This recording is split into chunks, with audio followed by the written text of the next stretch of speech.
in au revoir du poise, then waves his ships away into the storm. I'm sitting here today in my living room, which is where I do most of my work. This is where I tend to write songs and write all kinds of stuff, and it's actually a house and a room with a lot of poetry in it, because this house was where Sir Thomas Malory was born in about 1410. This is the oldest part of the house, so it's amazing to think that where I'm sitting was actually where parts of the Morte d'Arthur would have been written, which is inspiring.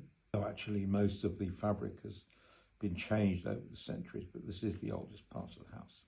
And today I want to start saying a little bit about my song Any Excuse, which is due to be released on the 25th of April.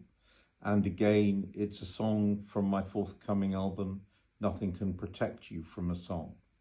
So this song was originally written about 15 years ago when I was putting out songs on MySpace, but it was never recorded at that time. I will be saying quite a lot more about it as the weeks go by before it's released. It's a very important song to me, carries a lot of emotion with it.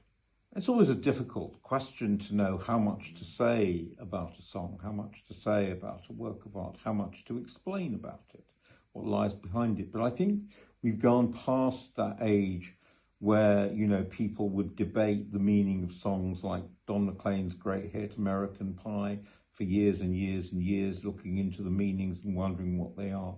I think the internet has changed all that. And I think people now expect a bit more background when a song comes out. I suppose you'd say this song is a rock ballad or a power ballad. It's a song which at the time when I first composed it, I thought I could never sing, or could at least not sing on my own.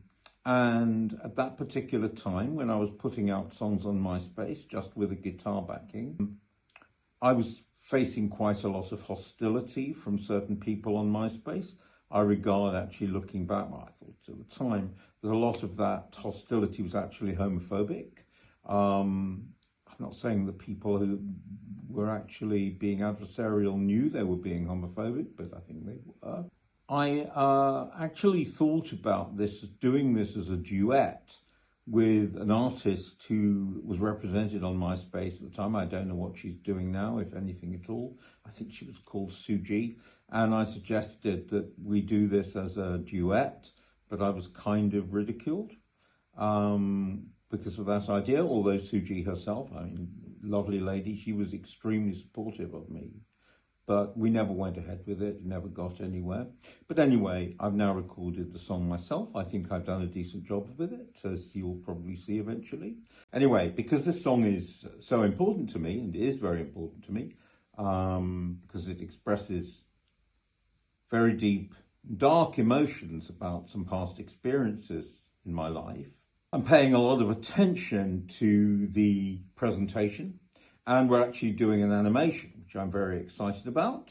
You can see a small example here of the kind of thing we're doing. So watch this space. The beggar man's eyes, the fat merchant avoids, throws a shekel to him, then gives millions to Lloyd's. He weighs out his fortune in au revoir du poise, then waves his ships away into the storm. Onto the tide, all huffing and puffing, flying the ensign of something for nothing.